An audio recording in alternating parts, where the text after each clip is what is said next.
I am Professor Alan Johnson, and this is The Thinking Life, where ideas meet everyday life for mind, work, and inner growth. How often do you feel like you're just sort of like trapped inside of your head and that same thought process just keeps looping over again and again, but you never really quite reach a decision? It used to happen to me a lot. I'll talk more about that in a moment. But long story short, I found that the practice of journaling was what helped me overcome that. Journaling is how we break out of that loop. And now, today, I'm constantly surrounded by notebooks and journals and diaries. What we do when we commit to a regular journaling practice is we create a place where that mental fog is able to lift and where the stuff that really matters in our lives begins to come into focus. Okay, that's what journaling is all about. And I learned that the really hard way because I started journaling when I was really young. I read Julia Cameron's book, The Artist's Way, when I was 16 years old, and I started the practice of morning pages where you write 3 longhand pages every morning. I did that for years. But then as my career progressed, as I moved up into leadership and became an associate dean and then an interim dean at a university, I found that my calendar was overflowing. My inbox was constantly pinging with notifications. And my mind just felt like it was completely filled with static all the time. So I needed to, at that point, reconnect to why I had started a journaling practice all those years ago. So one evening, I opened a brand new notebook, not to be productive, which is what my day job was all about, not to capture great ideas, which is what I wanted to do to grow and develop as a person.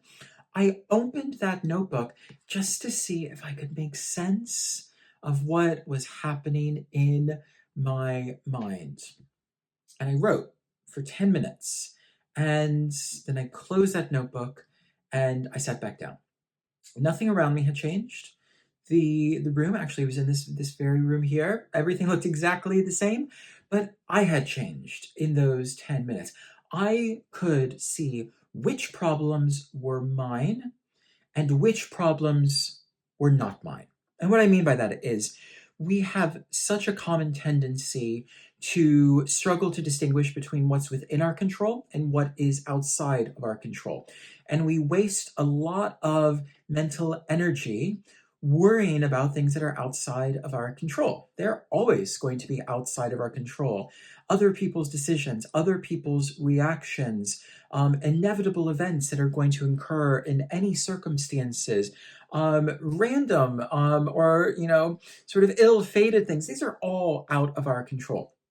So why are we spending our mental bandwidth trying to control those things? Because we know that we can't.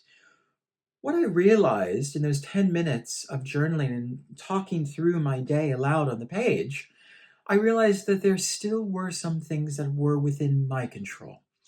And they weren't able to solve everything on my mind, but they were able to change the situation enough.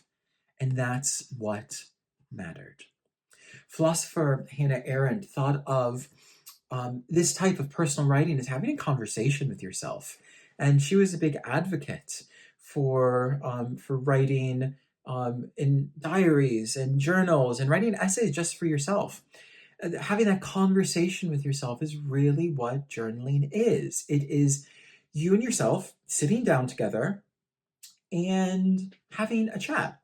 And when you do this, you turn your thoughts into objects. Your thoughts don't merely become words on the page, but your thoughts become something that you're able to observe in a different way. And that's a really important point because your journal is not a diary of what's happened in your life. Sometimes, we record, I went out for dinner with so and so, and my delivery arrived late today, and I was on hold with customer service, or whatever it might have been that you were recording that happened in your day. Our journal is Not just that, our journal is a workshop where our lives get made and remade as we take what is invisible in our brains and make them conscious and visible. So here's a practice that you can try today, one that is simple and quick enough that it can easily become a habit for you, but also something that is deep enough that with repeated application of effort is really going to change you. So, first of all, step one, set a timer for 10 minutes. Don't overthink this. Don't download new fancy apps. Don't buy a new timer. Open your phone, open the clock app, set a timer on your phone, and start with a simple question. What do I most need to hear right now? What do I most need to hear right now? Begin writing freely. Don't worry about style.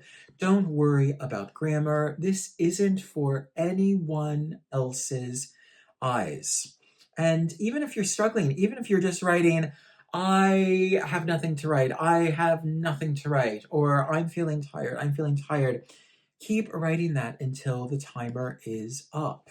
Treat this like your mental housekeeping. It's like doing your chores around the house, but rather than hoovering or dusting, you are clearing space so that you can think and feel and choose with more intention.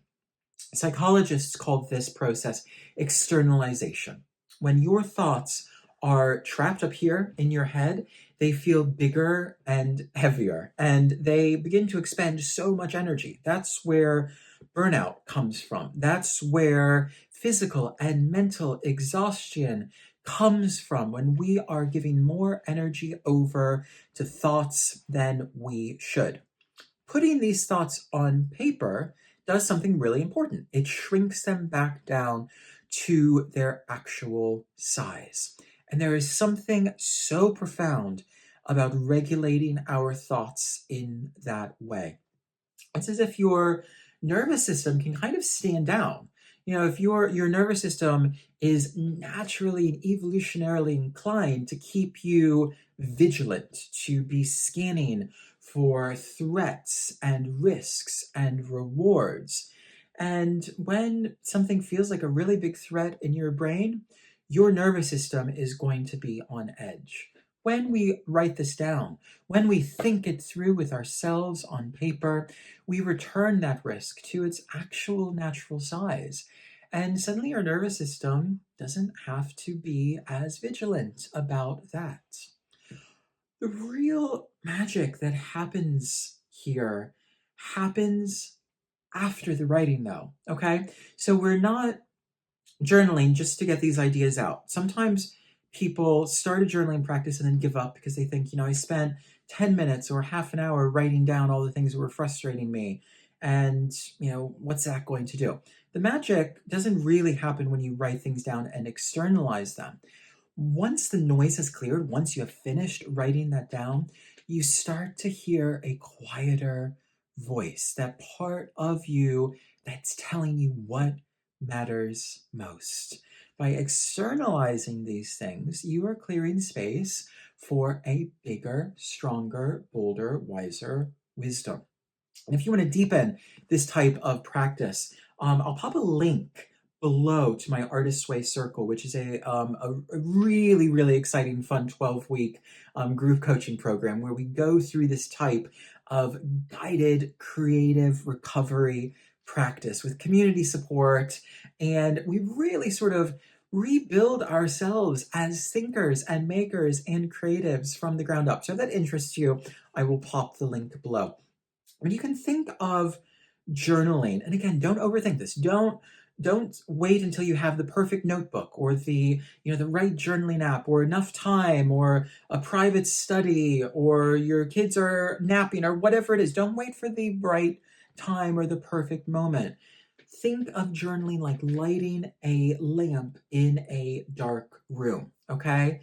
You want to turn that light or that lamp on now, because what turning that light on does is it shows you where everything is in the room. It shows you where the furniture is. It shows you where maybe there is a pile of rubbish in the corner. Maybe there's something in that room that needs to be fixed or changed or altered. These are your priorities and your desires and your next steps, okay? But we don't really know what those are if we can't see them, if we haven't turned on that light in our unconscious mind. So by turning that light on through our journaling practice, we're able to actually see what is filling the spaces of our mind. And each time we sit down to journal, we are orienting ourselves to our inner space. I'd really love to know how this lands with you. Let me know in the comments below. Do you already journal? Do you have a journal practice? Or are you going to start a new journaling practice? Share your reflections below. I read every single one. And if you found this helpful, please do like and subscribe to The Thinking Life for more explorations at the intersection of work, life, and inner growth. I'll see you next time.